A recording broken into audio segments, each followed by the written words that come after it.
And remember, when it speaks about international level, they participated in the Genocide Memorial Tournament in Rwanda. We'll be coming to that. Now, let me come to you, Coach Jeremiah Mukopi, because this is interesting. As Ioya has mentioned, it started as an after-hours thing for his employees. Then suddenly they are playing more events, which means that everything has to change. Sasa, akili lazima wabadilishe. Everything had to change. Just what is it that you have seen grow and change the young players from recreational to now fully competitive? First, I would appreciate the CEO of Chema Volleyball Club because from where I sit, I see his dreams coming true.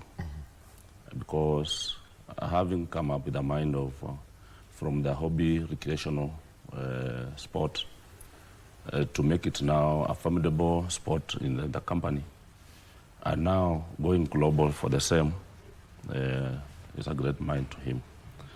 And the time he gives for practice, actually for the sport, makes everyone admire to be where Chema is. And the young players or the players that are in Chema, I think they are getting what they need more than what another person may think of. Okay. And that's what I can appreciate with the Chema Volleyball Club. Actually, I'll be coming to have that conversation with you and CEO and also players, because I know for you, CEO, Charles, the moment coach tells you, I want this, and you look at the costs, how do you understand and balance it so that this club can grow? We'll be getting into that conversation and also the experiences in the Division 2 League that we shall be doing. But meanwhile, we'll take a short break and get back to the studio with this conversation. Our sign language interpreter so far has been Susan Thuku.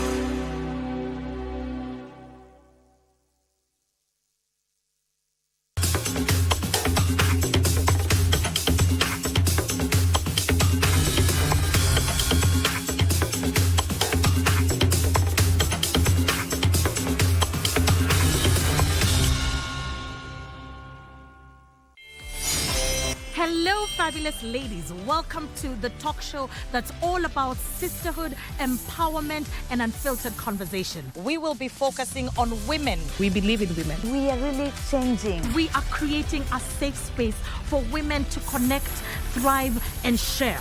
Just because you're a woman on a bike, you're labeled in a certain way. It's not just a talk show, it's a movement. When they are standing, we need to stand out. From heartwarming tales to hilarious adventures. They could ask me, Catherine, why are you learning?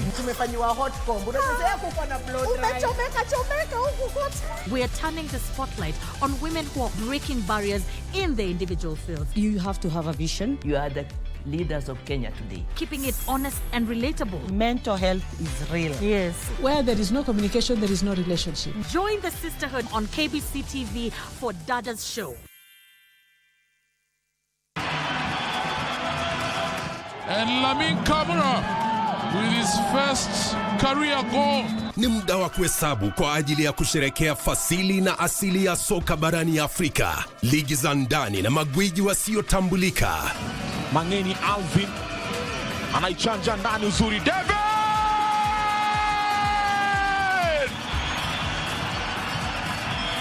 Michuano ya CAF ya mataifa ya Afrika 2024 ni njia ya kuzindua kupanua mtandao wa wachezaji ulimwenguni. Timu itakayoshinda itazawadiwa dola za Marekani milioni 3.5 pamoja na kujivunia kulinyanyua kombe hilo.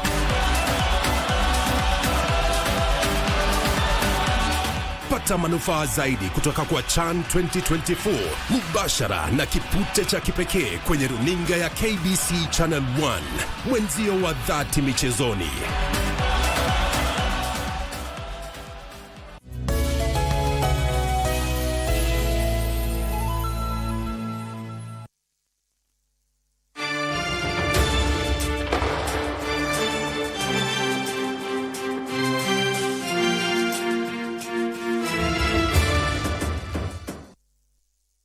And welcome back to Sports Check on this Monday morning, the 14th day of July, 2025. Remember, counting down to the Championship of African Nations, CHAN, and remember, phrases CHAN, Eco KBC, and also tonight, the Women's Africa Cup of Nations, WAFCON, Eco KBC. So lots of conversations around that will be coming, and we shall be giving them to you. But right now, we continue with our conversation, and this is about having grassroots sport, a community-supported club, some investment into it, and competing at the higher levels of the National League. Chema Volleyball Club is where we've got our focus on, and we have got from my far right, Kenneth Ndego, who's the captain of the side, and we also have got Charles Wanyere, who is the CEO of the side, and their coach, Jeremiah Mukopi. So, just before we get into that conversation, Anwangeshi is our sign language interpreter, bottom right of your screen. So let's get into this conversation. Coach and CEO, we were having this conversation because, Coach, you come in and you're changing everything, and CEO, when you saw that you're going to compete in the county league, so you bring in a coach, what are the things that you would want from a club? For that a club to have if they are going to be competitive, Coach? Fine, for any club to be competitive and on point, there are so many logistics things that one ought to factor in. The first thing is the training equipment. These are the balls. Because as a coach, I may need enough balls, at least to make me be comfortable while I'm having my training sessions. Two, there's a fact, and it always changes now, most of the supporters of the club, that's facilitation. Remember, these are players you'll be having on court each and every time. They will go hungry. They will need something to eat for them to so that they are sustained of training. The worst of it now comes from the training arenas. And that's one of the things that nationally is affecting the volleyball, because not having enough training arenas, owing that volleyball is an indoor game, we need to have the gymnasiums or the volleyball indoor arenas for us to train well.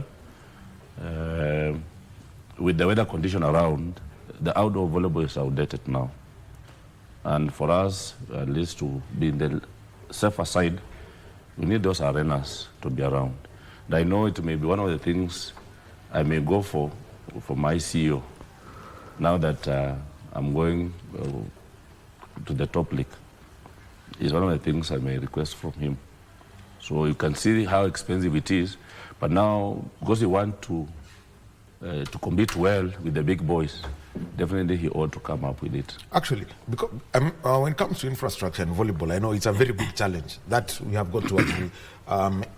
It is not a secret anymore. It's been just give us a brief description of your current training venue.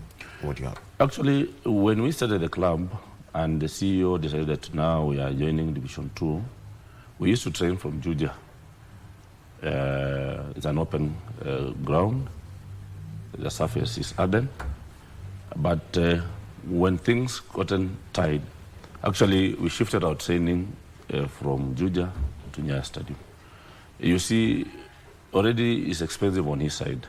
Transportation every day from Juja to Nyayo Stadium, outdoor volleyball, and back. So actually we were training from Juja. But because of the rain season, we shifted our camp to Nyayo Stadium now. Yeah. Charles, let me come, because this is where it comes important. The moment you said, let's get competitive, Yes. and he comes with a budget. Being a business, like you said, you look at the numbers and they don't make sense at the start. Yes. But how have you seen that investment changing? First of all, the faces of the players, when they hear of the progression, this gradual progression of the team, moving from an open area in Juja where you used to play, moving them to now a more decent environment to practice on, brighten them up. They saw these things as an opportunity for them to grow with the sport they love and to do what they love and make a little bit of living from it. So we, from my side, I think it is the motivation I got from how they appreciated it all. And also for me, the love of the game made me want to also support it. We all, at one point or another, you wish to have something for yourself. For example, if you have the means to, you may want to buy a car. For me, I said, I want to have this team, and I want to make a success out of this team. And what will happen much later, if resources are available, we'll cross that bridge when we get to it. But for now, I think we are there. We are not yet there where we want to be, but at least we have made the first step. Yes. Kenneth, you're the captain of the side, and this is with, unless you went to a very serious private school, volleyball is an outdoor sport for everyone. What has been the experience for you, because it's Division 2, you've been playing a lot of your matches at Kasarani, at Nyayo. But let's just talk about that. The whole change of, first of all, environment and the surface for you and how you play. The day we were told we were going to shift our training from Juja to Nyayo, I think most of the players got excited because probably we always wanted to play around Nyayo because that's always the competition venue. And so we went to Nyayo, adjusted quickly. I was even happy for most of us adjusted quickly, and we started training from that ground. And what I can say about that training, we got adapted to the ground, and when it came to the competition time, we were really adapted to the ground, so we could just make our own moves easier. Yeah. Just give us that change, especially for you, especially when it comes to movement on the court.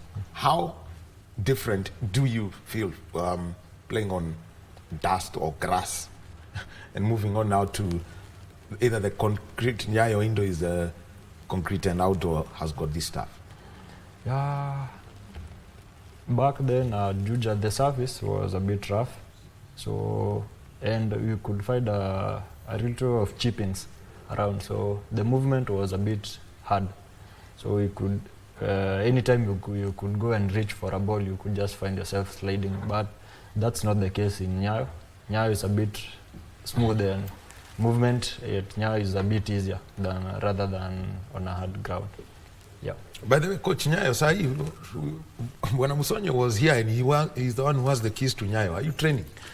Yeah. The one why he has the keys? He has the keys for innovation, I know, from the football pitch, but the volleyball and basketball arenas are open for training. Okay. Yeah. So at least we know by the time Jan starts, they may use them for other purposes, but at the moment you're okay. Yeah, we are doing. Yeah. Now, first of all, helping your players understand, this different things that are required. What is it that you give the kind of things that you pass on to Kenneth and the team about this? First, for a player, I think to stabilize in a sport, he ought to have the interest. And when the player shows an interest for that sport, especially like volleyball, there is where you as a coach now steps in now to get to know the ability now to train him, generally as a volleyball player, but now you go deeper to give him a specific role or a specific position to play. Like Ken, he plays a different position unlike others. So his interest, you as a coach, you need to know. And you need to train him on a daily basis so that he can also master what you want him to do on the court as per that specific position.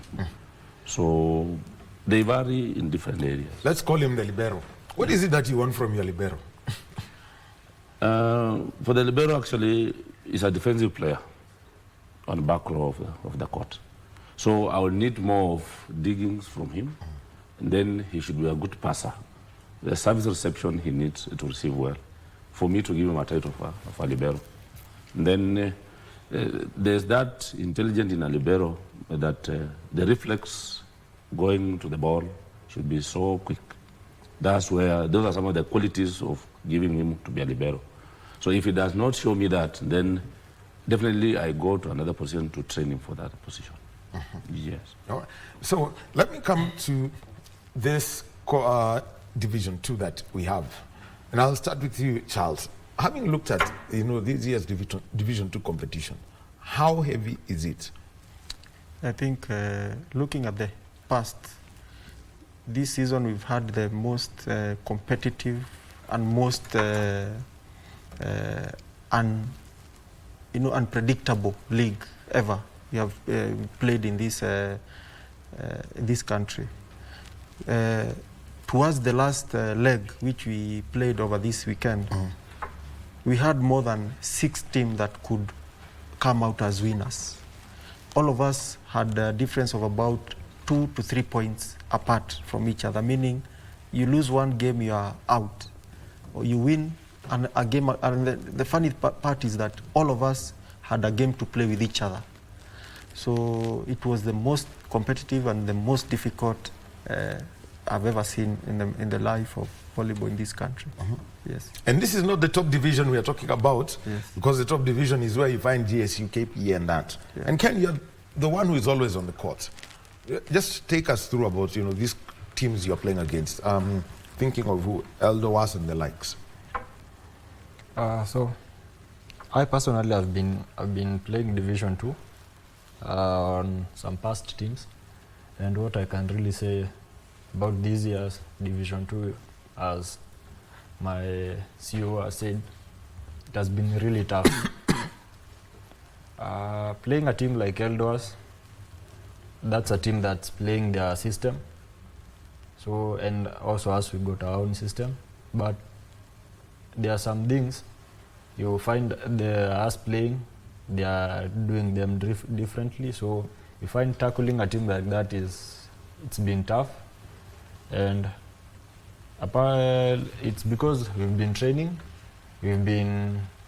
on our specific areas. So I would say it's been a tough journey, but God has done it for us.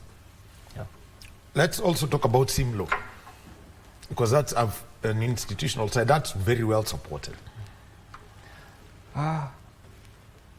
Playing Simlo, I would really rate it on a 50-50. Expecting to win, but Simlo is a very good sort of even beating some division.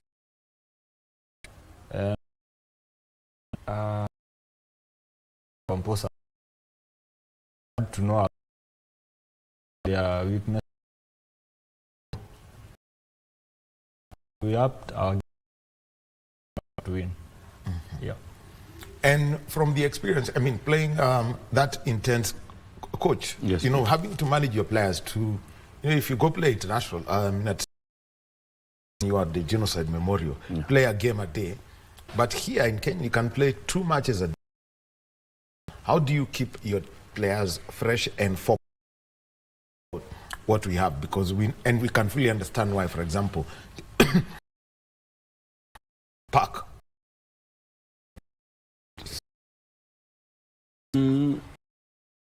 Those intensive matches, let's say 2 or 3 or 4 within a weekend, it starts with the training. And training does not mandate that it should be on court alone.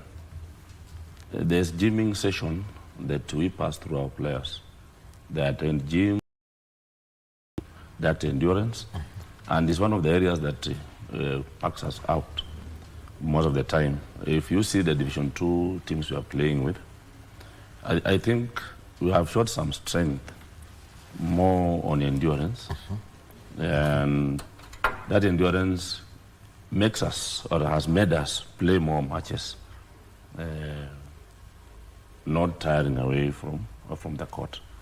2, it needs also continuous training, because if you know I'll be having like 3-4 matches in a month's time, you also need to program yourself as a team, so that the intents you give your players throughout that competition, they will have already adapted to tackle those 2 or 3 matches a day.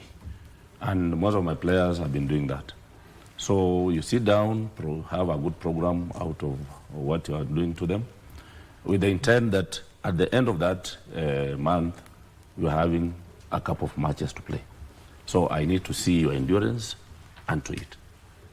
The mental strength also is one of the areas we need to work on it, because playing 2 matches a day is tough. Playing morning and late evening, it also comes with the mental strength of the players. If you make them break down, then they will only tackle a match a day. So the second match will be so hard for you to play it well, because their mental is not at that part that you need to see them. And so, Ken, this is where you come in. First of all, Jim, how important is it for you? Because, you know, when people look at volleyball, they wanaweza fikiria gym sio muhimu. But how has it changed you as a player? I'll say it according to our coach has said. Gymming helps in building stamina and also building agility. And it also helps in the, you know, in volleyball tunasemanga kupatia gas. Yeah, so gas is that energy that keeps you going without you getting tired. So that's how gyms help us. It's also help us in building strength. So there's that time unaenda unasikia mwili haina nguvu, so you have to go back, regenerate gym, I mean strength in the gym, then come back for some, I would say kutengeneza your gas. So that's how gym help us in volleyball. Okay.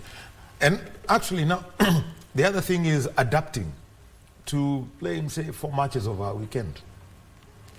How you handle that? Or at times, because I've even seen you're playing, matches start on Thursday, they run till Sunday, because you've brought all of this. So that's about, you can be playing 6 or 8 matches. Or in the case of sometimes, umejisike, but the opponent is a no-show. How you handle that balance? Intensity and sasa hapo walikover imeingia. So that's what coach has said. Mentally as a player, you have to prepare yourself. You have to prepare yourself in case of something else happens. So you must be ready. So in a case that you're like, you know, tomorrow you have a game, but the opponent doesn't show up, you have to switch your mind to the next game. If you have another game, you have to switch your mind to the next game. That one has already gone, you have now to switch your mind. And that's how you'll have to survive mentally. You have to be stable. Yeah. All right. See, you now looking at your success story from this, from the KVF Division 2. Yes. What's the biggest thing you have seen with your team? I've seen a lot of growth from each individual player in every department. And I've also seen a lot of interest from other teams, other players outside, to come and join us now. And that is some of the things that we've seen that have changed continuously. And especially now that we are now moving to the top tier division, I know it's going to be a lot different from what we've been experiencing in Division 2. Yeah. Yeah. Actually, that feeling, you know, you've Memaliza Pale, it's now Div 1 where Yes. you're looking at. Yes. What's the first thing when you looked at the Division 1 teams? I mean, the top divisions players and what they do. What's the first thing you realized that you need to do for this squad? First of all, the level of competition in Division 1 is very good. Actually, it's the best we have in the country. And we knew that, and hence such competition as we actually are the only team in Division 2 that participated in Kenya Cup. By that time we were very green, we lacked experience and exposure, so we were knocked off in the preliminaries, and but we learned, we took a lot of lessons from it. But now where we are right now, having participated in the genocide tournament, is actually more or less the same thing as what we have in the top tier division. And we also, what happened, we were second in that, we made it to the final. And we want to continue with that momentum. That momentum has also brought us from position 3, which we were a few weeks ago, to now position 1 today in the second division. So my players and the team at large has become of age now. I think we are now of equal or maybe similar standards to what we have in Division 1. Our plan is actually to conquer even Division 1. Actually, Coach, let me come to you. And this is the Kenya Cup experience. Just describe it, because we've seen the champions crowned already. But it's meant to be a competition actually built for the fans with a lot of thrill and playing against the top sides. Actually, as a coach from where I sit, and I'll start with my team, each and every day I talk to my players. What I only want to inspire to them is, don't think of I've been telling them, don't just think of Division 2. At some point, you'll be elevated to Division 1. I want you to emulate what the big brothers are doing in the other league. As we train, actually, our training, we've been focusing actually on Division 1. We just said, fine, because it's a passage from Division 2 to Division 1. I was targeting Division 1 training, because that's the training I've been putting to my players. The Kenya Cup issue, as the CEO has just stated, we were still at those early stages now, trying the cohesion of the players. And when we were pulled in the Kenya Cup, the mighty teams we found there taught us a lesson. By the way, when he says the mighty teams, there is what? Because I played KDF. KDF. I played Prisons. I played Trailblazers, and then Kapu. You can get these top teams in Division 1. So the only team you didn't play here is GSU and KPA. Yeah, GSU and KPA. So you can see that pool. It tells you that where Ken sits now, he knows what he's going to face in Division 1. And he's prepared for it, actually. So the Kenya Cup had so many lessons to us.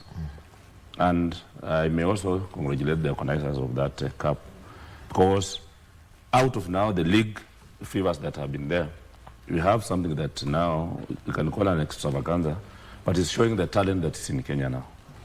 It was tough, even yesterday's final, because you could hear the fans changing base from one side to the other, just because of what was happening on the court. And that's what we need in volleyball, and the current situation for volleyball in Kenya now. Actually, Ken, let me come to you. I mean, that Kenya Cup experience for you as a player. I mean, I've looked at the teams that have been mentioned here by the coach.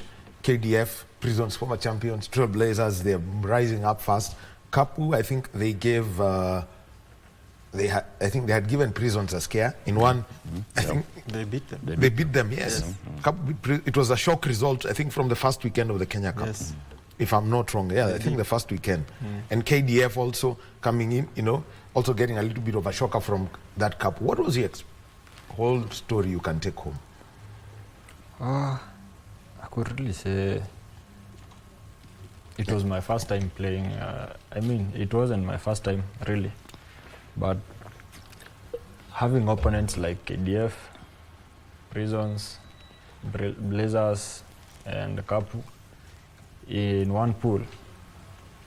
Sometimes you as a player, you know, you've heard those names, you know they are big players.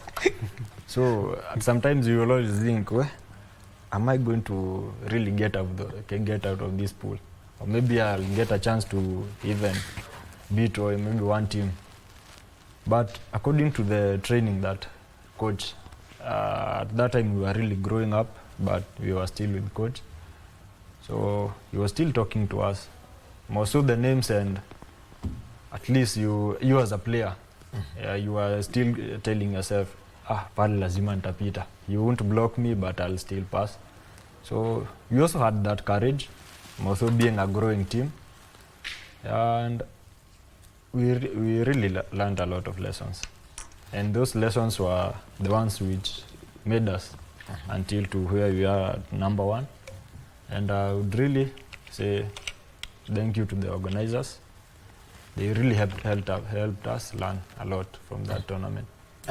Actually, then playing with noise around, what was that experience for you? I know for anybody who's been in high school, yes, your school and everyone will come and support you.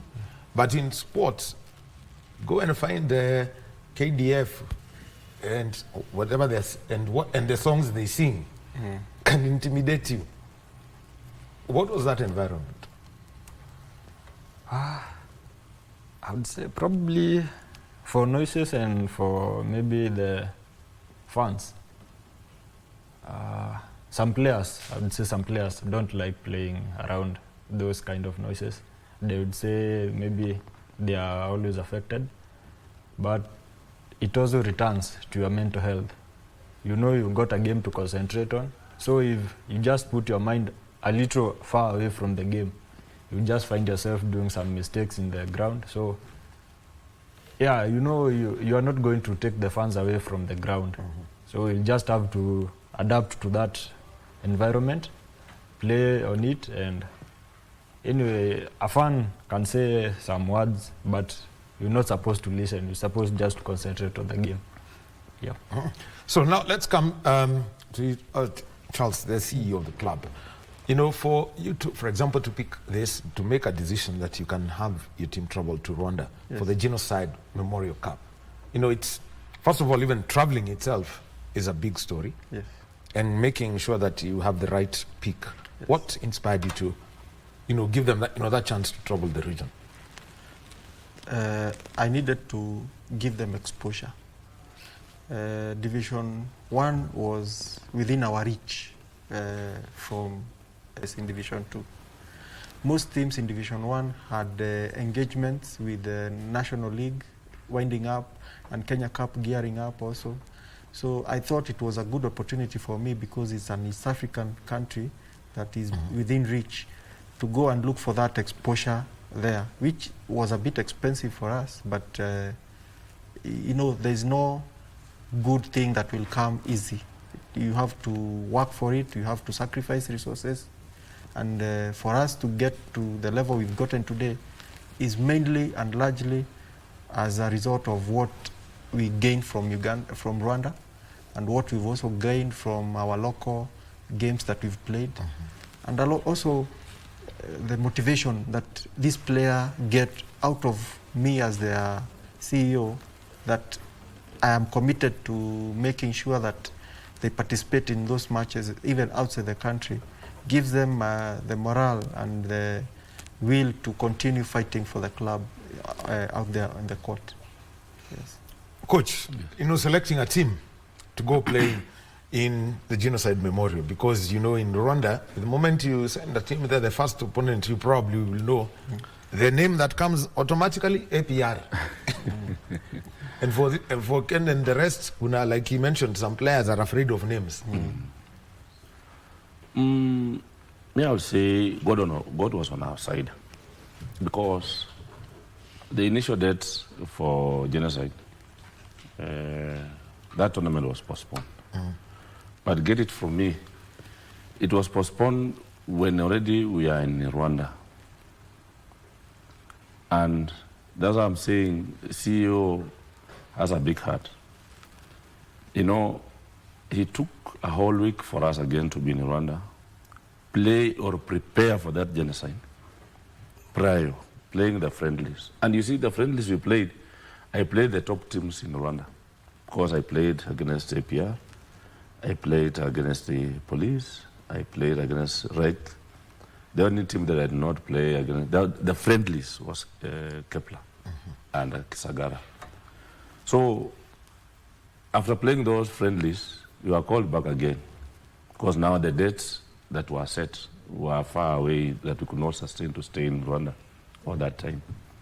So having played those friendlies, when we came back here now, the same players, I asked them, you have been in Rwanda, you have seen the teams you are going to get in the really competition. It's you to give me your best, then I will have you on my side so that as we go for the really game, you are there for me. And I taxed them actually. That when we got 10 days training before I had my final selection for the game, they passed through a lot. And it made me again also to have a good team now when the really competition came. And that's how we played so well in the same tournament now when the dates came. Okay. So Kenneth, you know your experience, going out there, spending a week and then having to come back and then go back to participate in the tournament proper. At first, we really felt bad, and for the tournament to be postponed, and we are really in Rwanda. But second, we had to readjust our own minds. The tournament was still there, it's just the date that were just adjusted. So our Webo coach had organized some friendlies, of which we played, and what I could really say, what we gained, we were not really badly off from what we played. So we had to come back, rearrange ourselves, then go back there. And our experience there was really good. For us, for many of us being our first time playing an international match, for us to play well, it's learning from what we trained and learning from those friendlies. So that's what made us play well in Rwanda. And now, eventually, the proper tournament, you're playing against APR, the clubs from Uganda, you can talk on Nimo, CBC, and those. What was that kind of exposure, to a different crop of players with a different style of play?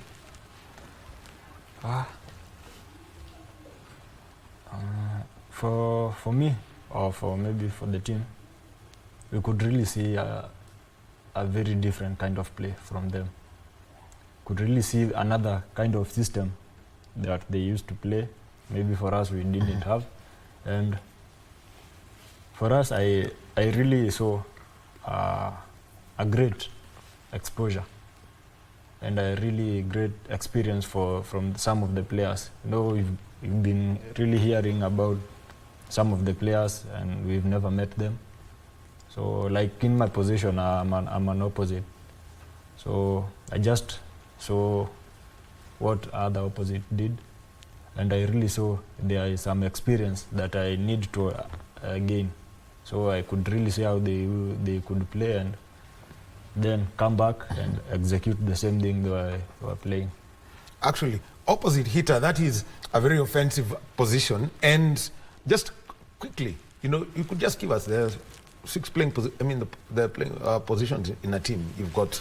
You play on the left, right? No, I play on the right. On the right, yeah. Then you've got the left. The left. The middle. Then the setter. The setter. Then the libero. Libero. Yeah. So there you have it. There's your squad. It's very easy, and you can always see them. And one other thing, what is it that you would like to see from other, what would you say, community-inspired clubs getting into these kind of positions? Ken?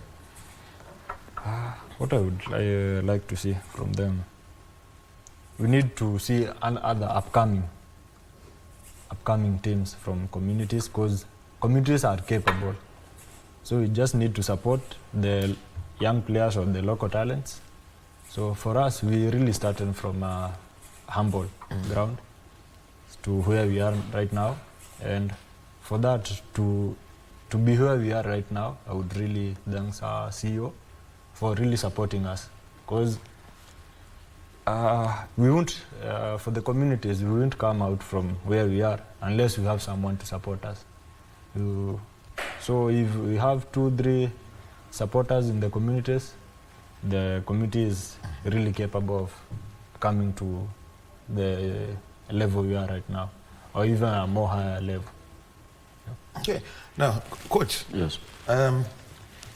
2 things is, with the levels that you have reached, there is the possibility of some of these clubs which have got resources coming and tapping your players with, probably a 0 added to the right side or a bigger number added to the left. It can be 1, it can be 4, it can be 6. They just change those little numbers. What are the ways you can see to ensure that you still have a consistent squad if you're going out to the top division? True to your word, now that the leagues are over, the seasons are over, I know anytime the federation will be announcing the transfer window. And how my players are played, I know there may be also teams eyeing to have them on their side. We too are not sleeping. That's also an opportunity also back to us.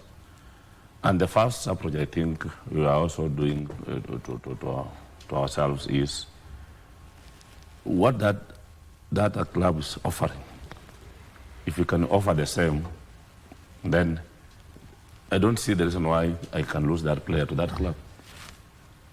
2, most of the clubs from where I sit, the whole years have been in volleyball.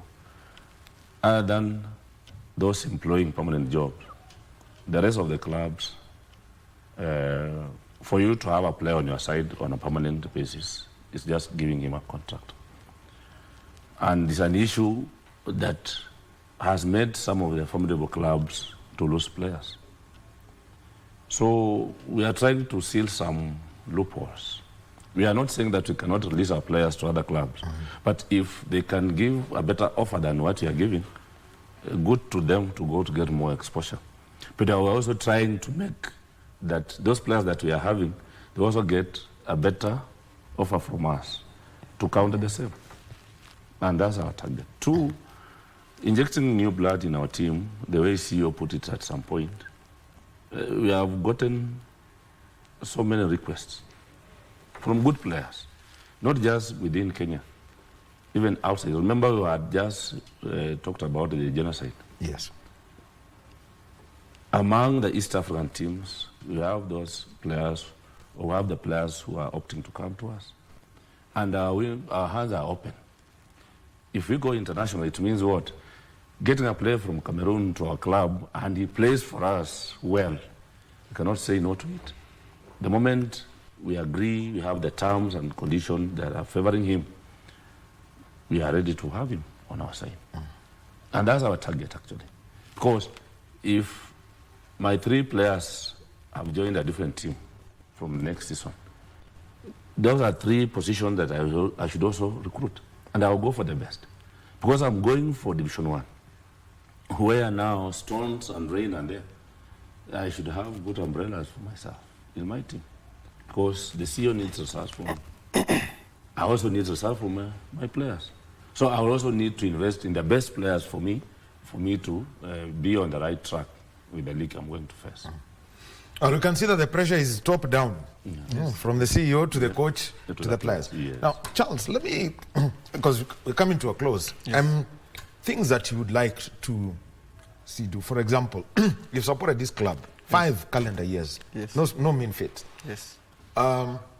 getting extra support, Yeah. such that the club, I mean, there is less pressure on you, Yeah. but also, I mean, it comes with what we call a better performance incentives, Yes. to ensure that you can have stronger contracts for your players. Yeah.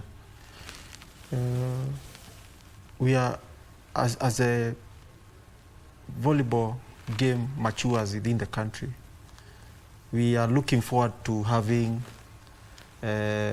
corporate organization come in as sponsors, like what we see in the European countries, that where a team is sponsored by, you know, multinational companies.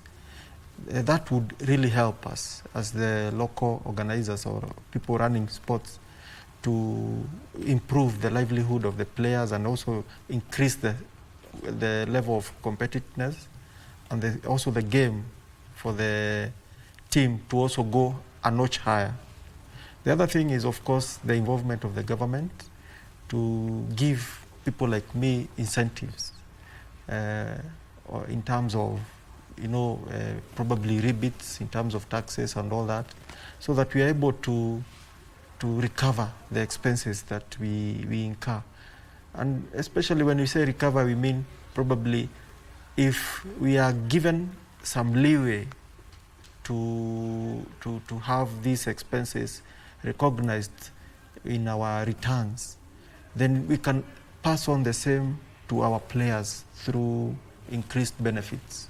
So is a collabo between us as the private sector and the government, and also the federation. The federation, we also find it to be a bit reluctant. There is no energy coming from the federation.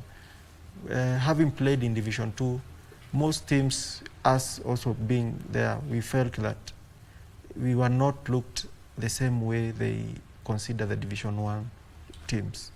Our games were not given that, you know, attention and hype. We have Nyayo Stadium indoor, we have Kasarani indoor. We never played in the indoor, where we are engaging in an indoor sport. So I think if all sectors gave it the right attention, then everything would start adding up, even from the sponsors' side of view. Okay. Yeah. Thank you very much. This has been a conversation, and it is about Chema Volleyball Club. 5 years on, and they're knocking on the doors of the top tier of Kenyan volleyball. Started off as a hobby thing for people who were after work, and suddenly at Division 2, challenging right at the top. Thank you very much, Kenneth Ndegwa. He is a captain of the side. Charles Wanyira is the CEO of Chema, and we also have got Jeremiah Mukopi, who is the head coach of this side. Well, Brian, I'm sure you're ready now. You know, Chan Iko KBC and Group C, they are going to be based in Kampala. What's the story of these teams that are going to be in Group C? One of the groups that has got 5 teams apiece. Let's get to hear the story of those. Thank you for being with us. My name is Daniel Wahome. The sign language interpreter has been Anwangishi.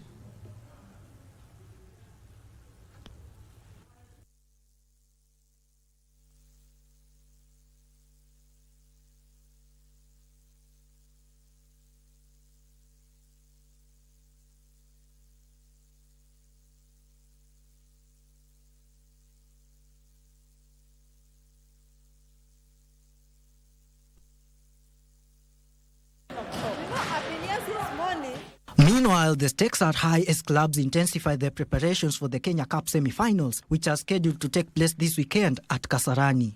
The GSU head coach Gideon Tarus fired warning shots at his rivals.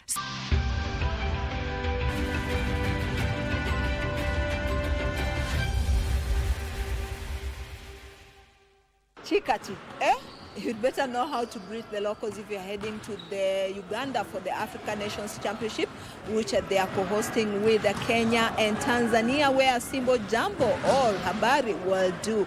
But for now, let's unpack a Group C, where we have the favorites Algeria, the talented, gifted players are from Guinea, and of course Niger, who can be very frustrating, not forgetting South Africa with their home-based talent. And that is what Chan is all about. I'm Abinya Musa.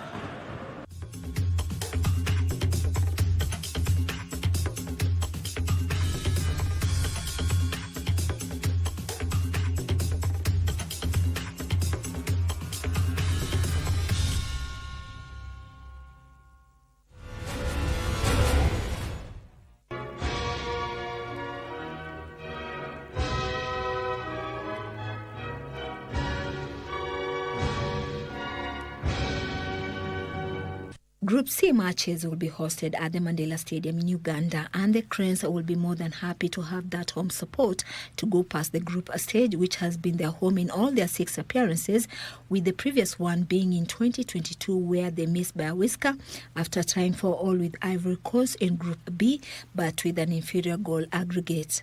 They have only come closer to a continental trophy in the Africa Cup of Nations way back in 1978, where they were runners-up to reach the round of 16 in 2019. They have at least been successful in the CECAFA region with 15 trophies, and now they need to make another significant stride in the Africa Nations Championship as co-host.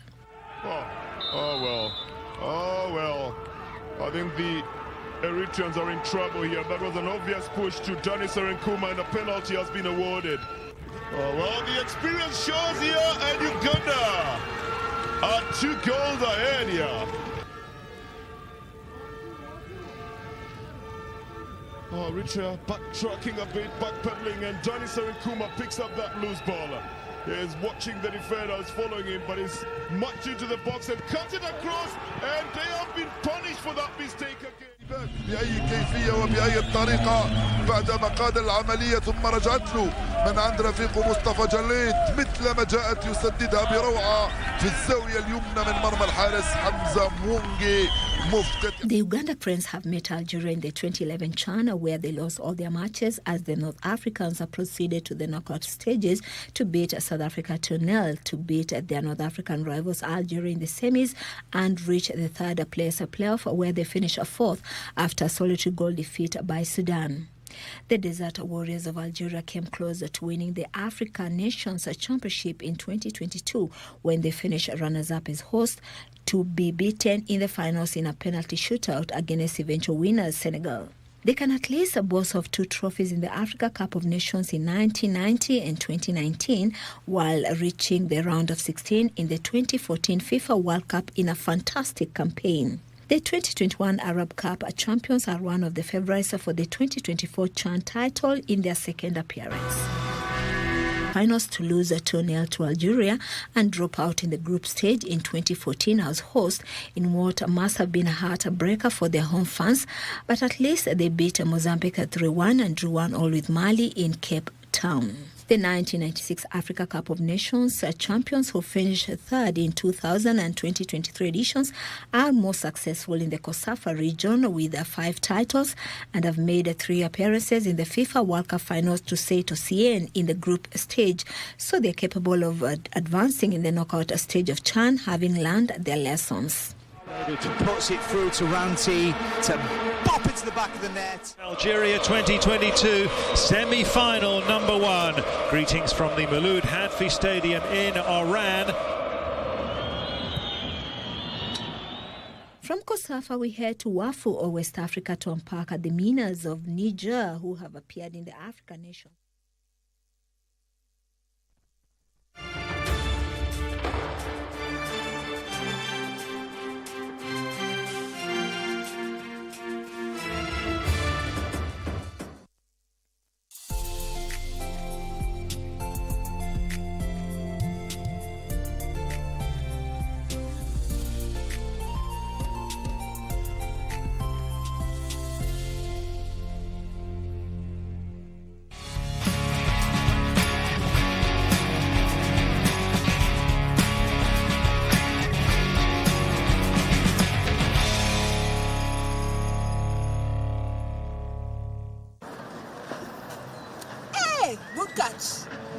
Well done. Thank you. I'm competing against one of the best bowlers in the world, that is Joseph Angara. He has been away for a long time, 8 years. Yep. Yes, in Botswana. And I decided to wait for him for all those years until he came back to the country so that he can tell us what he has been up to and what he was up to back then.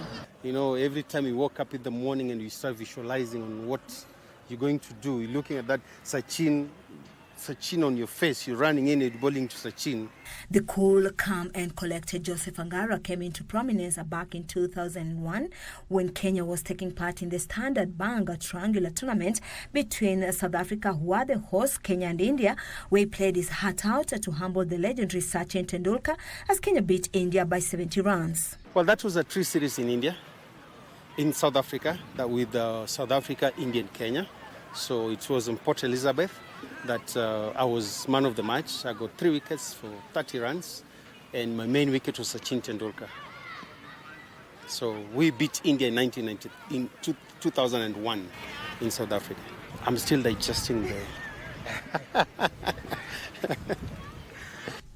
The man of the match, however, had no time to celebrate his greatest achievement as he was bereaved thereafter. In that tournament, after being man of the match, unfortunately, my mom passed away and had to leave the camp and come back home.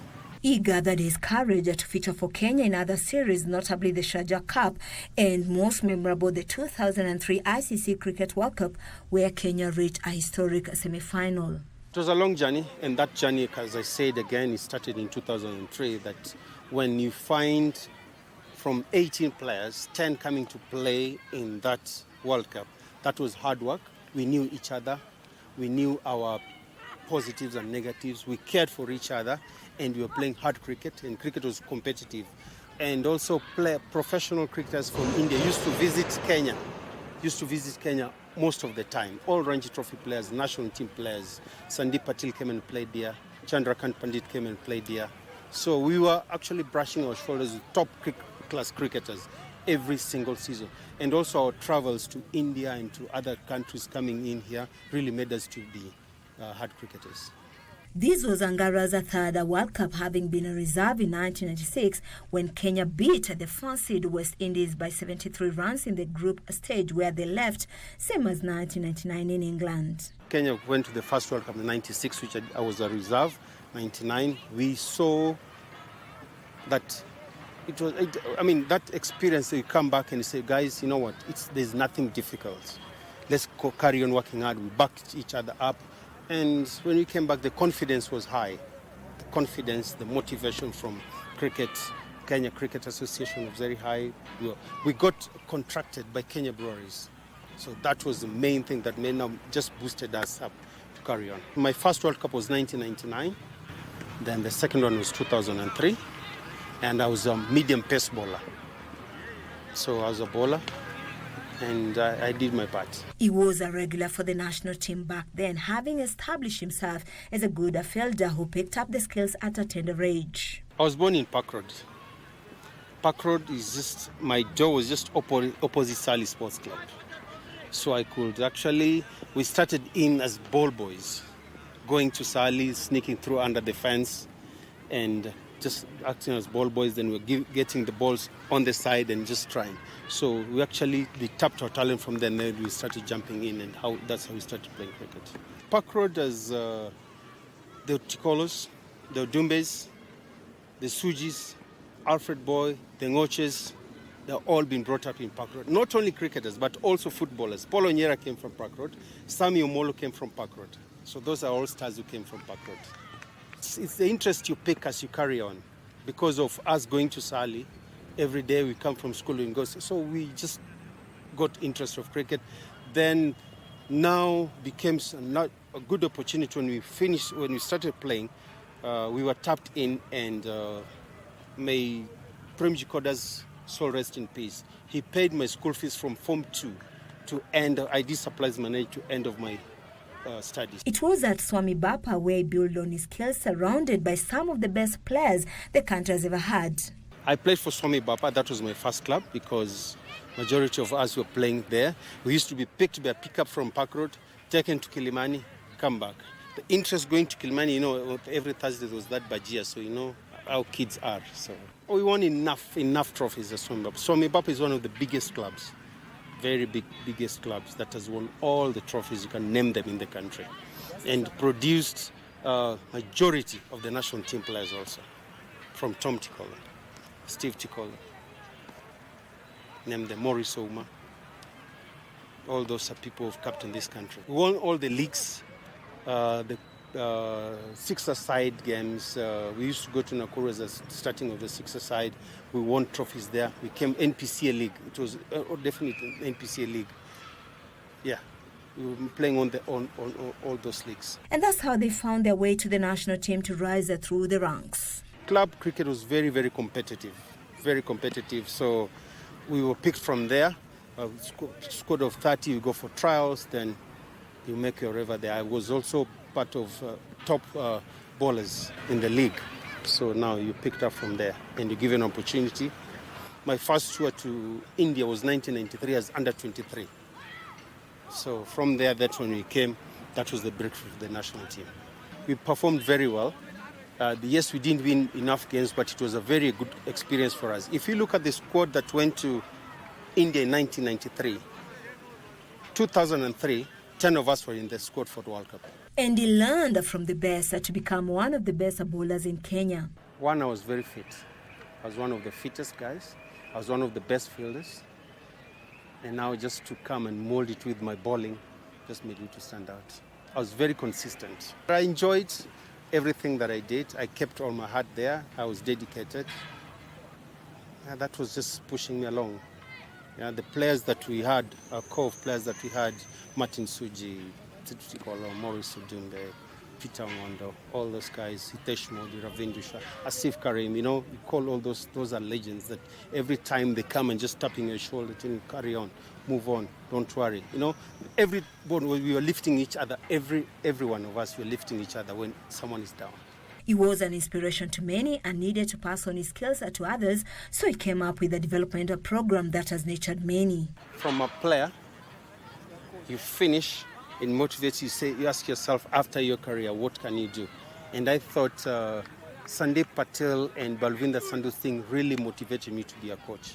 Every time they come in and say, Angara, do the warm-up, Angara, do this. So, I took it up and said, okay, I can. When I finished, I thought it was nice to just do the coaching. And also I started developing a program for NPCA early enough when I was still a player. And that's how the Kenya cricketer transited to coaching, but not before he joined a Plascom Cricket Academy in South Africa. This game you can't play forever. Age catches up, new players come in, so we got to let them come in. And then now, after that, I went to play club cricket in South Africa, in Cape Town, for a suburb called Guguletu. I came back and I got the coaching role, started with under 17, under 19. So actually when I left to Botswana, I was the coach for under 19. In 2015, Angara left for Botswana, having laid a foundation for the under-17s and under-19s, which has bore fruit up to date. We always look for something new. We always look for something to challenge you. Yeah, we needed a challenge, like, okay, why can't I try go there? Also, that professional out of your comfort zone.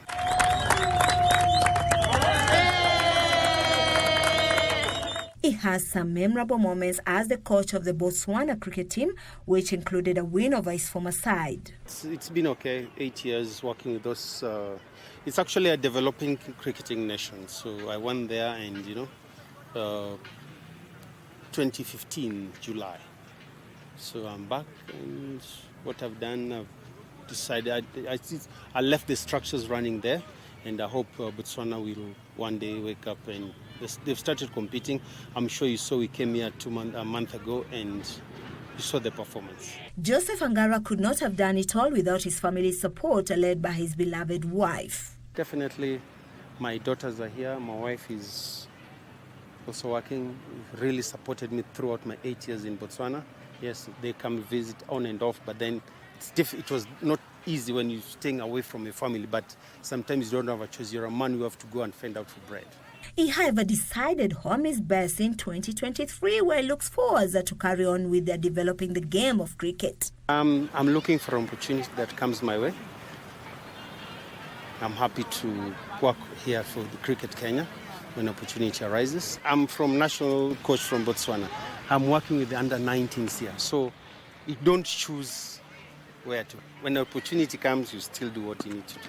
And the Kenya cricket fraternity was happy to see him back, giving him an opportunity to mentor the young ones, as we found him doing at the KBC Cricket Academy holiday camp. This is the game that has brought me up. This is the game that I love. And I also want to thank KBC Sports Club for inviting me for this kind of session.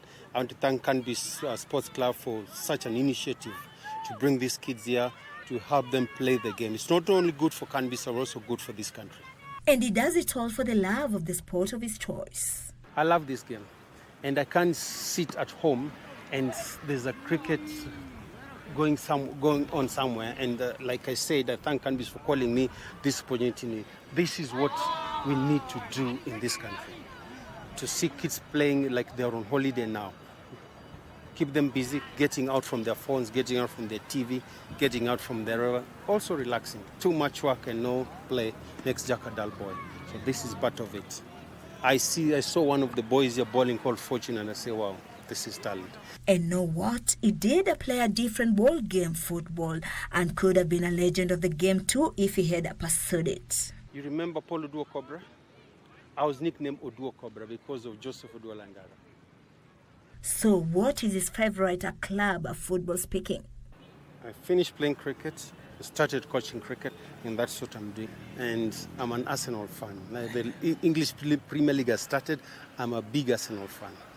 Well, you heard it from Joseph Angara, a former Kenya international cricket player come coach who chose to bowl rather than kick the ball and was great at it. I used to be called Kapil Dev. Kapil was a legend, a captain for India. Yeah, they call me Josie, they call me Kapashak, they call me Suka. So whichever name suits you. But there's some people call with an old name, then realize, hey, this guy, amekula chumvi kama mimi.